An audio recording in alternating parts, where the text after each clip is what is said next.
It was perhaps the first time the world outside of Abia was learning of the existence of Ifekwe Ujemetu, popularly known within the clan as Lucifer or Father Father, and his Assemblies of Light Bearer Center, which many refer to as Church of Satan. This was consequent to the news of his arrest by the police, the demolition of his houses and destruction of anything he owned, allegedly by the youths of his community, Abia, in Ohafia local government area of Abia State, Nigeria. These were only a prelude to his being ostracized from the land of his birth. I paid a visit to Abia, where Emetu once lived, in affluence and philanthropy. Things have fallen apart for the now thrown out Lucifer, his brother, his magical and mystery school, his worship center, all were in ruins and deserted. For some of his kinsmen, he has become a persona non grata, largely over his mode of worship and other allegations of crime. He said his name is Lucifer, which from the origin, our forefathers, we doesn't bear that name Lucifer. And it has been bringing shame to this community called Abia. So with the youths of Abia, arise and said, we don't want Church of Satan. Was he accused of maybe kidnapping, armed robbery, or any sort? You know, I can't say what I don't know. From what I've been hearing or what I've been seeing him training thugs, initiating people, some boys, into court. And these court boys, they are doing bad things in the community. So maybe he uses that church to cover them. So that hearing that name, Lucifer, some people are afraid of talking to him. Based on that Church of Satan issue, some of our boys, they are growing wild. Is there any other crime he has committed? Has he committed any form of crime, like kidnapping, theft, or a murder that could that led to his being ostracized? Well, me as a person, I can't just say what I don't know. For me, I never see such a thing. But the people said so.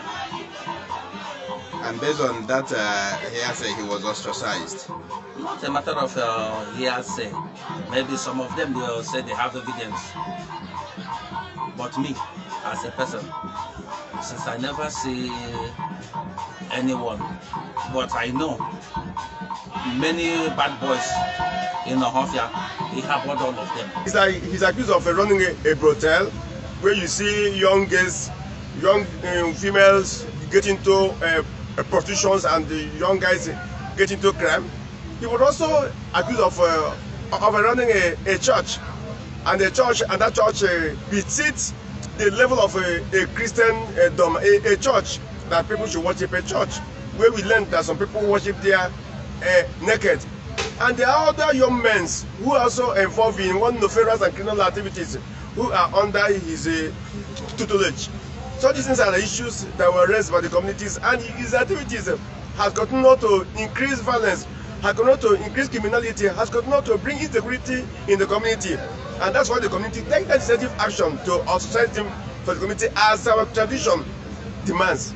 Confronted with Section 38, Subsection 1 of the 1999 Constitution as amended, which makes provision for the citizens' freedom of thought, conscience, religion, etc., here is their response. Freedom of worship, they depend on the activities that your church is practicing.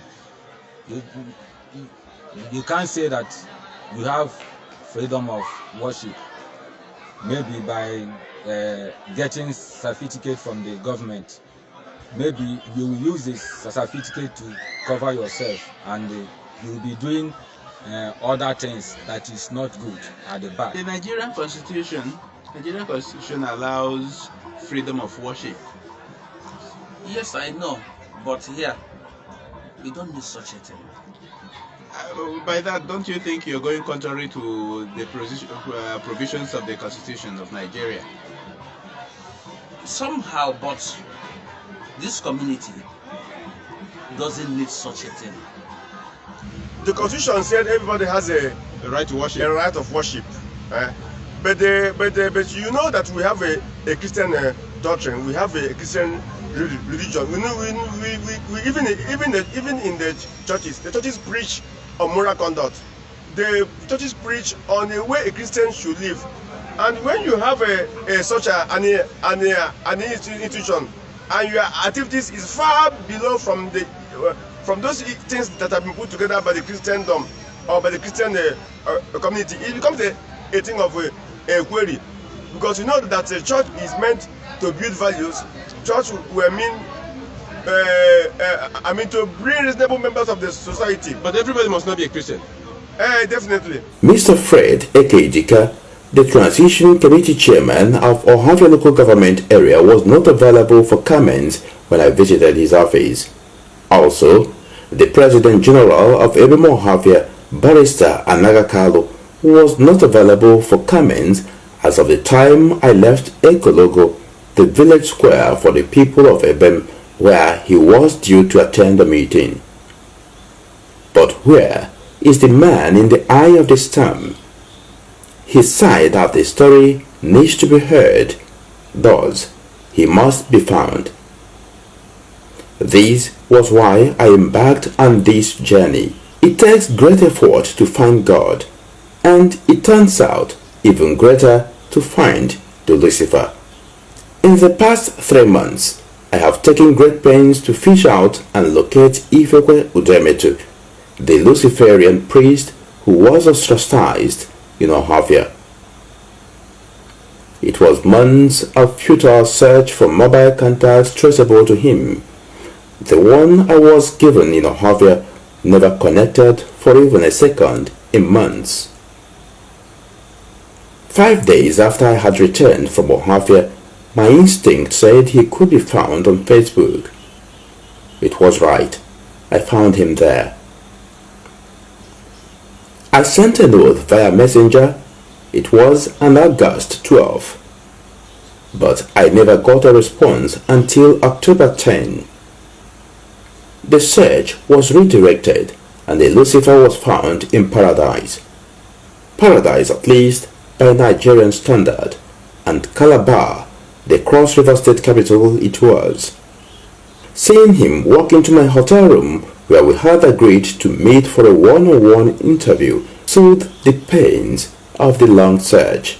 I began by asking him how and why he founded his controversial church. Where I was worshipping was the Church of Jesus Christ of Latter-day Saints. Those Christ. I started to worship in the house, to worship through meditation and yoga. So when I was practicing meditation and yoga, my Kundalini then rise. When I started to seek light directly from God, I then started to go online through page of Michael W. Fort from Canada. Michael W. Fort is a Luciferian big member in Canada. He wrote many books which we are making use of in my church. At 40, Emetu, who has now become a transporter in Calabar, has 5 wives and 17 children, now scattered in different places owing to his present ordeals. He says, contrary to the information spread in the media, he has no issues with his community apart from a few individuals whom he accused of being against his success. I don't have any single problem with my community. I have did 3 projects in my community. There is what we call Mbaga. There is roundabout in Mbaga now. If you go to our community, ask them Mbaga. That roundabout and the person who sponsored the creator money to work that roundabout. There is what we call Ndabu. Ndabu, when rain is falling, someone cannot cross to from Ndabu to Ndanaga because of the big rain. I was the one who covered the culvert. I spent up to 1 million to did it for my community. In my compound, we call Ndaisheke logo. Go there now, you see it renovate with Amamako and tiles. I was the one who did it. I removed the old roof and we do it this new roof. I spent up to 3 million something to do it for my community. I don't have any problem with my community. But some people, some individual, there is a man called Fred Eke Itika, the sitting TC chairman now, is the one who recruits some people to push me down. He's developing bad mind how a young boy like me will be. Maybe how God bless a young boy like me. I don't know what I do. It's Fred Eke Itika and Barrister Anaga Carlo. That is the two people which are pressing me in my community. On the crimes he allegedly committed, here is his response. Since I started to do this religious business, no any of my Okada have accidents, talk less of someone killing. So you have never ever sent anybody to be killed? No. You've never sent people to hire killers to kill people? No. What to do what? I bought Okada 20 at a time, I bought Okada 30 at a time. What am I going to do with second-hand Okada? Someone who will go to the market with up to 10 to 8 million. What is he going to do with his second-hand Okada? I don't give second-hands. I get new ones. They populate in my shop. Okay, do you know this person? No, I don't know it. I don't know it. You don't know this person? No. Okay, let me read you a piece. This is where he was showing the police how he killed somebody. And he's alleged to be one of the people working for you, that he is in your payroll. It's a lie. When I was in the prison, in the prison, when one of my brother came, he was telling me about this type of story. You know, those people who rob my church and demolish it, they're finding something to hold hand now. An employee of Mr. Ifekwe Uto Emetu, aka Father, Mr. Obayeke, was arrested on August 13, 2020 after being on the wanted list for a case of the murder of late Mr. Ime Ojo on July 25. That is July 25, when this person was allegedly killed by the person who is alleged to be in your payroll, one of your staff. This murder is alleged to have taken place on the 25th of July 2020. Where were you on this day? I was in the cell. So before, according to what you are reading, I was in the cell more than 2 months and before the date what you are reading. Okay, can you work with your own inspiration? I was in Abuja, from State CID to Abuja.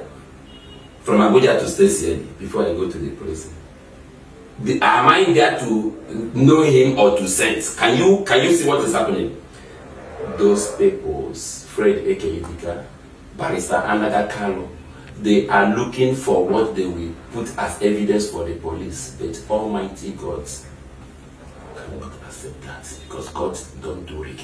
Recounting his losses, Emetu says he lost over 550 million naira in the destruction of his investments and has gone to court to seek redress. This report was done in collaboration with Nigeria Abroad. Keep a tab on this platform for the full interview with Mr. Lucifer.